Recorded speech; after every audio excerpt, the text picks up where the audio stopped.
La comunicación celular consiste en una serie de procesos que están pues prácticamente relacionados con cómo se comunican las células.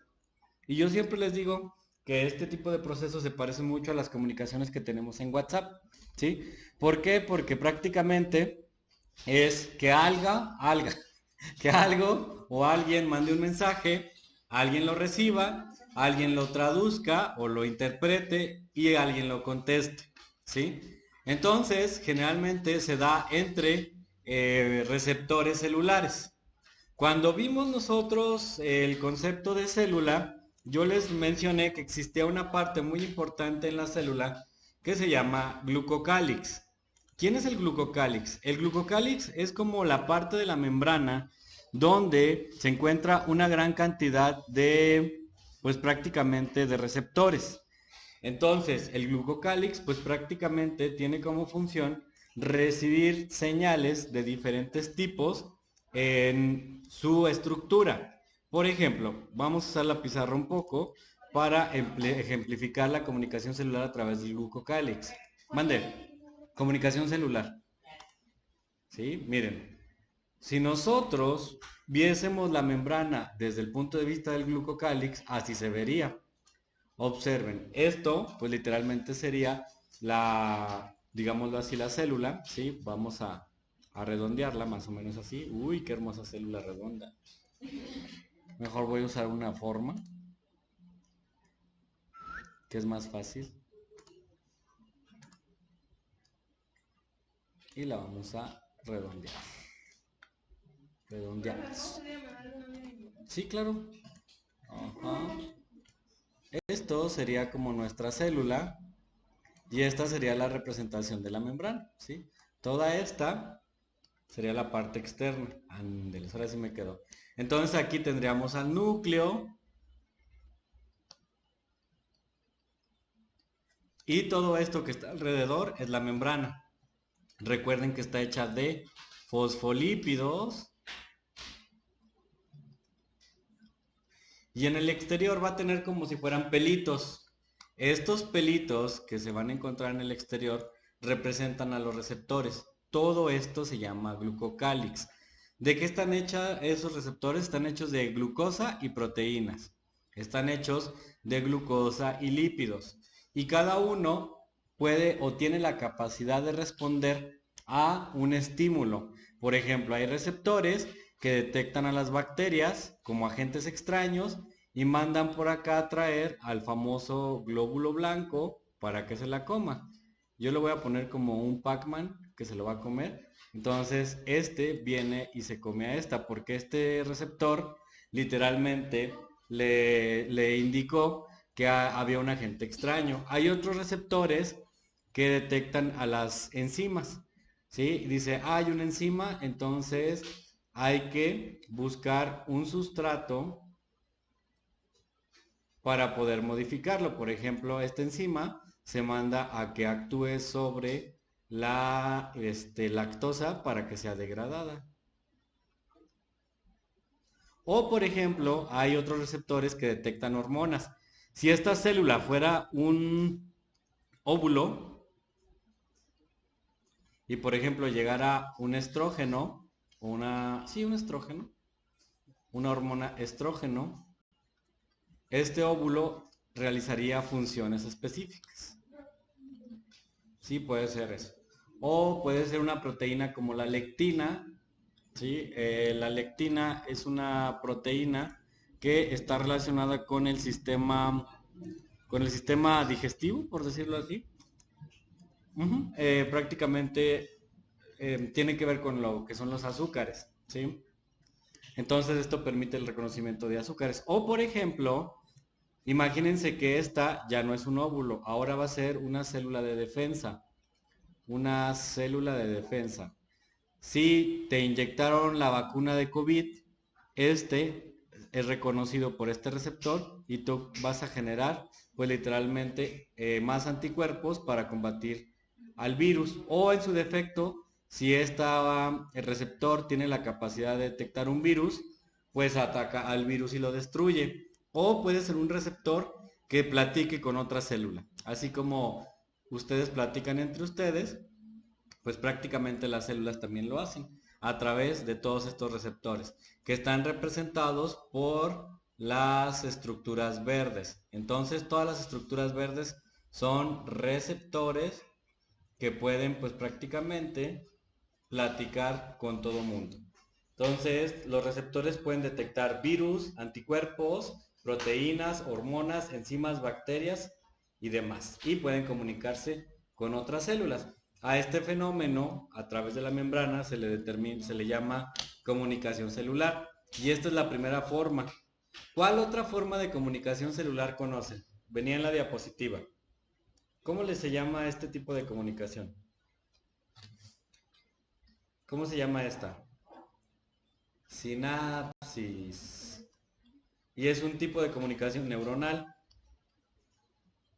Aquí hay unas vesículas que tienen neurotransmisores. Y estos neurotransmisores liberan las vesículas, liberan los neurotransmisores, y estos viajan a centros de recepción, donde van a recibir señal. ¿Quién se siente triste el día de hoy? Yo. ¿Por qué? No sé. No es cierto. Les hago esa pregunta porque los receptores o los neurotransmisores están encargados de la felicidad, ¿sí? ¿Qué tienen?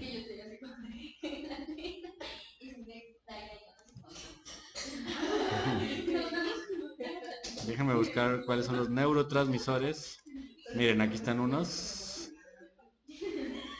¿Dónde están neurotransmisores? Es que por aquí tengo unos. ¿Estabas en la mañana triste?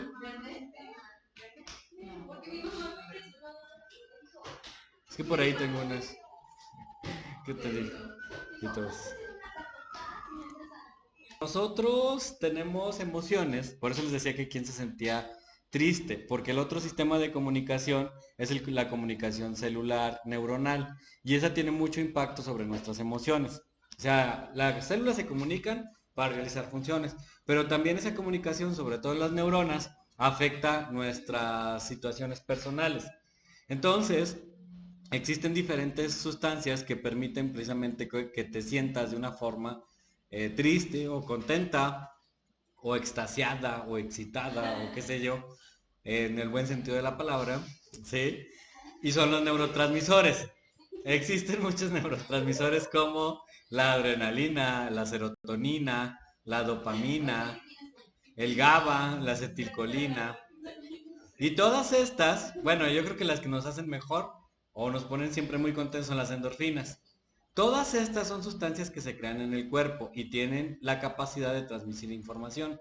Entonces transmiten información de un lugar a otro a través de la sinapsis, y esto es lo que provoca que tengamos pues diferentes acciones en nuestra mente, ¿sí? Todas estas sustancias son fundamentales para entender la mente, y precisamente como les decía en la primera diapositiva, estas permiten que se comuniquen a partir de estos espacios, ¿sí? Estos espacios liberan los neurotransmisores, que son todos estos, y alguien los recibe. Y dependiendo de lo que los reciban, van a ser muchas veces los estados de ánimo que tenemos, ¿sí? Entonces los neurotransmisores pues son importantes en la vida, y por eso es que las opiniones de las personas a veces nos causan pues enojo, tristeza o una situación. Por ejemplo, el hecho, imagínense que no quedan en la universidad, pues seguramente tú empiezas a indicarle a tu cerebro, ay, tranquilo, se estresó. Le empiezas a indicar a tu cerebro que algo no está bien, pero tú eres el que dominaste la emoción. Tú le indicaste al cerebro que generara esta información, este neurotransmisor, para sentirte así. Ahorita les voy a enseñar para qué funciona cada neurotransmisor, pero son unos de los más importantes, ¿sí?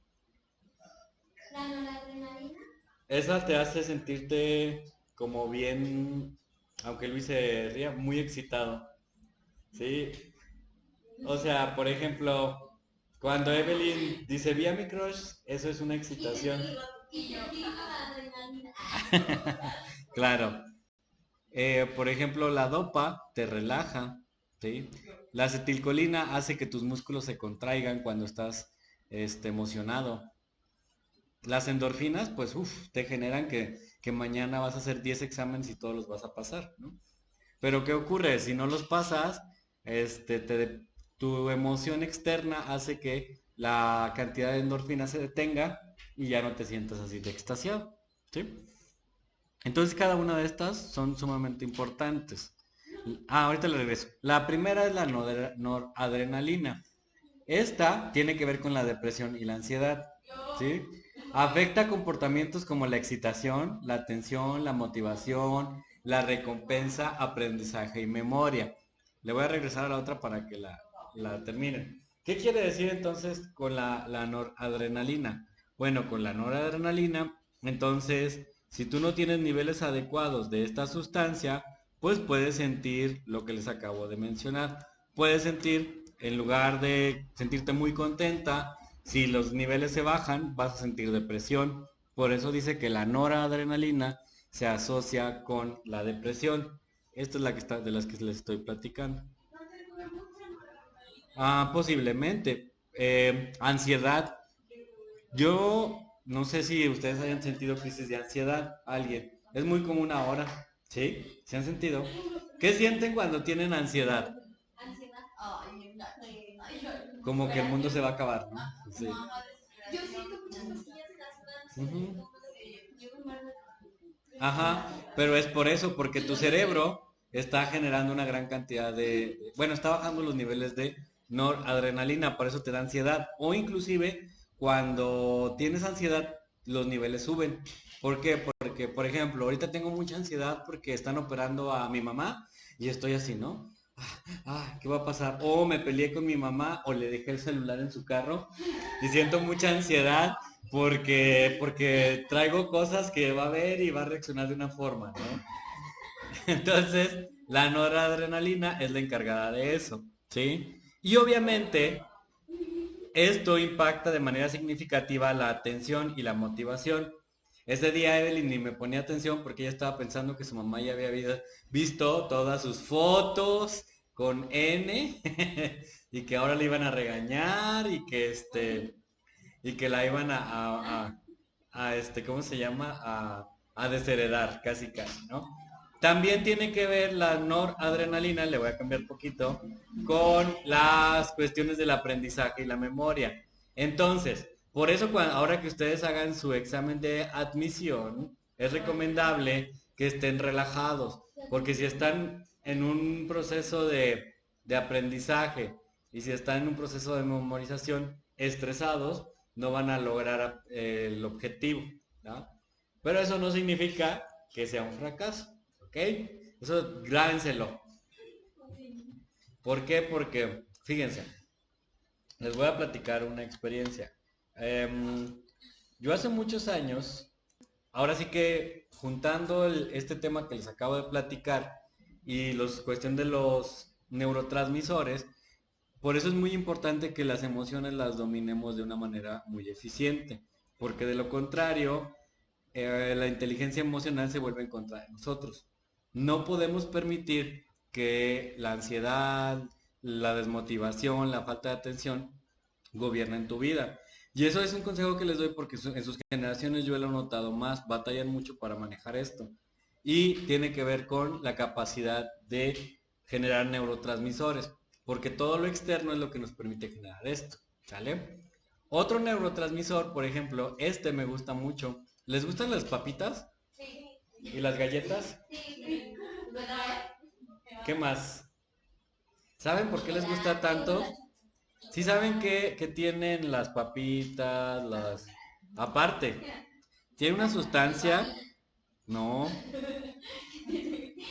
glutamato de sodio, ¿les suena el nombre con este neurotransmisor?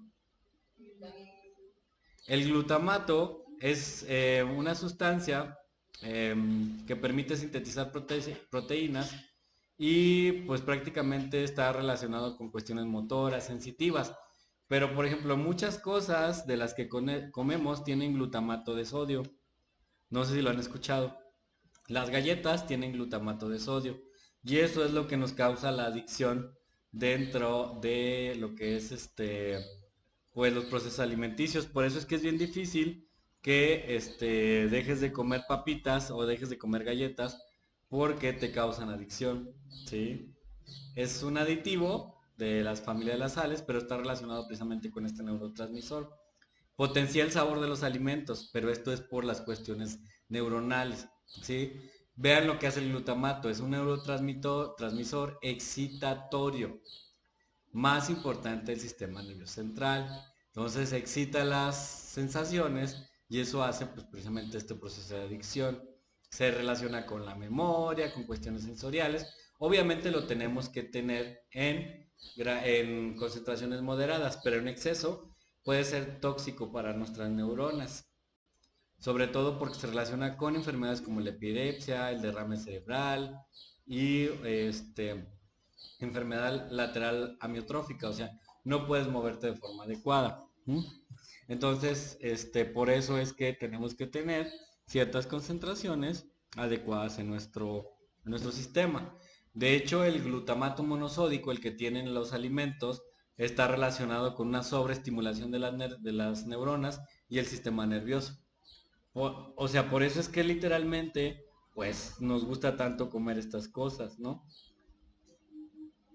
Y inclusive tiene que ver con malestares físicos. Fíjense cómo la industria alimenticia utiliza la neuroquímica para crearnos estos procesos adictivos, ¿no? Muy interesante, la verdad, porque el cerebro es el que también en las campañas publicitarias todo esto es estimulado, ¿no?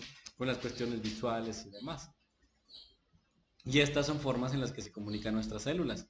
Todo esto es comunicación celular a partir de neurotransmisores. Entonces, pues prácticamente eso puede afectar de manera significativa nuestro sistema, ¿sí? ¿Qué otro? ¿Ya lo terminaron de pasar? Sí. El otro que sigue es la acetilcolina. Esta tiene que ver con el movimiento, con la contracción muscular, ¿sí? O sea, para que tú te puedas mover, el cerebro tiene que mandar a la acetilcolina, específicamente a la neurona motora, para que se mueva. Por ejemplo, ustedes están moviendo en estos momentos. Ni siquiera están pensando que se están moviendo. Simple y sencillamente su sistema, ¿sí? O sea, vean todo lo que estamos haciendo. El sistema ni siquiera está... O sea, tú no estás pensando en este momento que te muevas. Simple y sencillamente por hablar, hago esto y me muevo. Pero ¿quién está actuando? El cerebro está mandando millones y millones de neurotransmisores a todos los nervios periféricos. O sea, ni siquiera estás consciente de que el cerebro está mandando. O sea, tú no sientes que te hormiguea el cuerpo porque están mandando acetilcolina. ¿Ya? O por ejemplo, tus pulmones se están moviendo y estás respirando gracias a la contracción del diafragma. Y ni siquiera tienes la conciencia de que estás respirando, ¿no? O sea, no tienes la conciencia de que estás respirando. Y la acetilcolina está actuando sobre todas las neuronas motoras en este momento. ¿No me pasó caminando y cuando estaba chiquita? Que estaba respirando normal y luego respiraba así y luego se me complicaba respirar, pero ya cuando De hecho, hay una enfermedad que se llama el síndrome del bebé azul, que a los bebés se les olvida respirar y está relacionado con el sistema de respiratorio, ¿sí? Es un término que se utiliza mucho para este síndrome.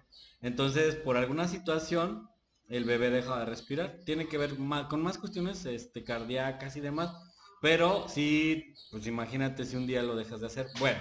Pues como cuando estamos con una escala. Fíjense, por ejemplo, una de las cosas que se ha demostrado en la actualidad es que, por ejemplo, muchos pesticidas o insecticidas afectan a las cuestiones de la acetilcolina. Bloquean. Ajá, por eso no es bueno echar, porque bloquea la acetilcolina y puede haber un paro respiratorio. Por ejemplo, he visto casos de personas que se ponen, salud, sobre todo en las playas, dicen, ay, es que tengo mucho mosquito. Y yo vi un caso clínico de una señora que se echó Raid en las piernas y tuvo una parálisis, un paro respiratorio. Ay, ¿sabes qué hizo mi mamá chiquita? Una vez me dio piojos y me echó Raid en la cabeza. Sí, eso es muy... Me ardió un chorro. Sí, es bien peligroso. No se me quitaba. Pero es por eso, porque la gente no sabe. Porque la gente piensa... Sí. O sea, No, hay un polvo para el piojo. Pero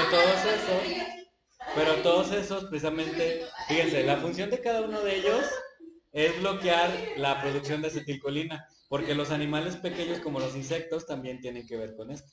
Entonces se les bloquea su sistema y dejan pues literalmente de vivir. El problema que tiene aquí es que también afecta a los humanos, porque los humanos también estamos hechos de célula. Entonces por eso los insecticidas no son recomendables de forma directa en los piojos o en las piernas, ¿no? Pero la gente no sabe. Y ahorita ya los insecticidas son más ligeros, antes había unos más mortales. Yo siempre compro el de casa también. Dopamina, este es otro neurotransmisor involucrado en la comunicación celular.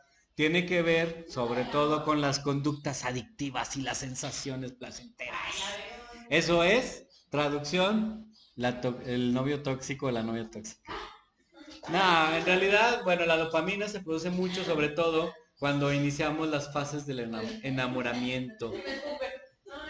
La serotonina también, ¿sí? Por eso dice que es la implicada en las conductas adictivas, ¿sí? Y la dopa. Se involucra con movimientos musculares, regulación de la memoria, procesos cognitivos y la toma de decisiones. ¿Sí? Eso es lo que tiene que ver prácticamente la dopamina. Pónganla por ahí. De hecho es una de las principales, les decía, que está involucrada con las cuestiones del amor.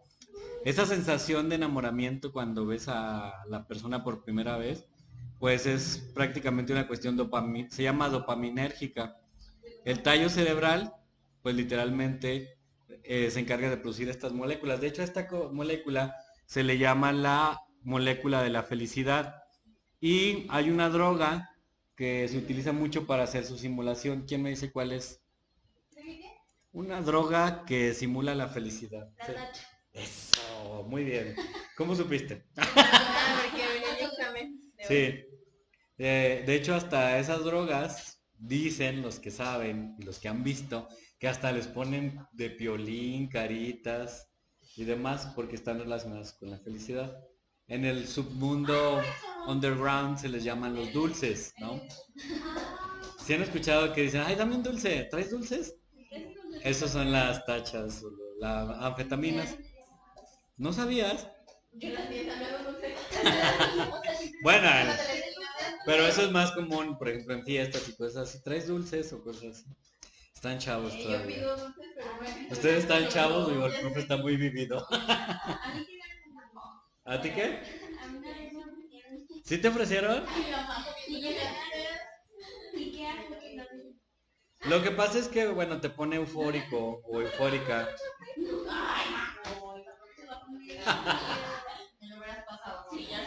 Pero fíjense, esto es bien curioso.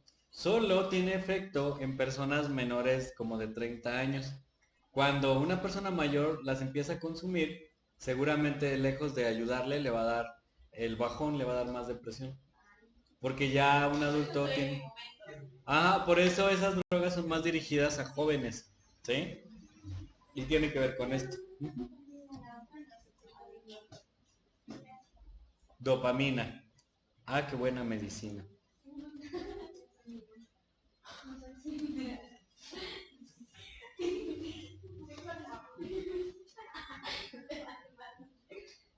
De hecho, casi todas las drogas actúan sobre serotonina y dopamina.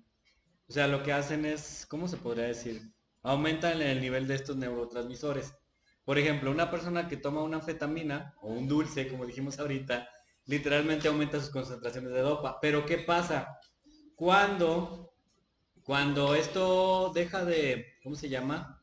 Cuando pasa el efecto, por eso es que las personas les da el bajón, porque se sienten tristes otra vez. Porque imagínense, vamos a suponer que el valor normal de dopamina son 100 miligramos en tu cerebro. Tú lo produces de forma natural. ¿Qué pasaría si se producen 200? Pues te vas a sentir bien eufórico. Pero ya cuando pasa el efecto de la droga, ya no son 200, ya tienes 50.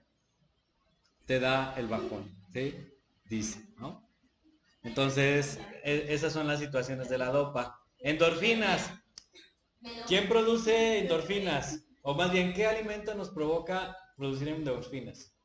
el chocolate, ¿sí? Ay, a mi hermana la pone como loca. Ujú. Y ya tiene 22 años. Se come un pedacito así y le da la chiripiorca. Y yo digo, ¿en serio? Sí. Ah, pero pues lo que pasa es que son neurotransmisores. Entonces, entre más sustancia liberada, nuestro cuerpo va a sentir euforia, ¿sí? También bailar produce endorfinas, hacer ejercicio, ganar algo haciendo ejercicio, te produce mucha endorfina. También te puede ayudar a mejorar el humor y sobre todo las endorfinas evitan que te hagas viejo y te veas tan joven como Oye, el profe. aparte hacer como que ejercicio te ayuda Sí, a ahogar mucho. todo. Sí, y con el sistema inmunológico, todas estas. Pero, por ejemplo, una fuente natural de producción de endorfina momentánea son los chocolates. Obviamente los ejercicios y todas las actividades te van a ayudar significativamente a tener este desempeño. Ujú. También el comer pan a veces te dan endorfina. ¿Ya probaron el pan de la esquina? Siempre se los presumo, ¿va? Está bien bueno, el que venden aquí en la esquina. Sí, pruébenlo un día y luego dicen, vamos a hacer un cajut, vamos a hacer un cajut de pan. Oigan, si va a ver si en las siguientes clases un cajut de pan. ¿A cuántos los das? ¿Qué? ¿Luis? Fue No, a... Alberto, ¿qué pasó? No, es dentista. Ay, trae la casa. El otro neurotransmisor se llama... ¿Mande? No, no, gracias. Se llama GABA.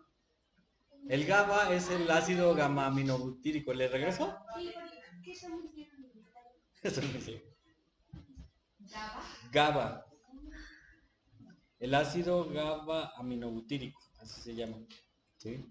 Este ácido, ahorita se los pongo, está relacionado sobre todo con los procesos neuronales. Ese mero. Es distribuido en las neuronas y contribuye al control motor, visión, control de ansiedad y funciones corticales de la corteza cerebral. Son los principales efectos que tiene el GABA. GABA. Ácido gamma y Ácido gamma aminobutírico. O sea que tiene una amina y es un butano. Y tiene por ahí otras cosas. ¿Sí? GABA es una abreviación. Sí, es la abreviación de, en inglés, gamma aminobutyric acid. Ay, qué bueno. Ya, of course. Es un neurotransmisor que inhibe. Inhibe, inhibe.